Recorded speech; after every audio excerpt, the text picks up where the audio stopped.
And welcome back to the my new video guys and my YouTube channel guys. Today fan we are going to talk about guys Redmi phone ringtone setting guys. In this video fan we will talk about how can we set ringtone in Redmi mobile. Fans you want to set ringtone in your Redmi phone, so how can you set today I will show you in this video guys. So before starting video fan, first of all go and subscribe the channel guys, click the bell icon, like the video.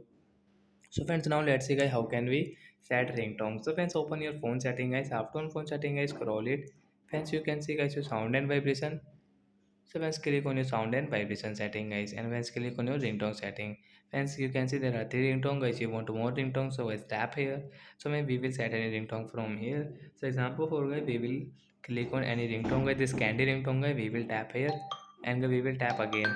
So once you can see guys, your ringtone will set into candy. Friends, you can increase and decrease your ringtone setting from here. So like that guys, we can set ringtone in our Redmi phone. So that's it guys. Thanks for watching the video. Bye guys.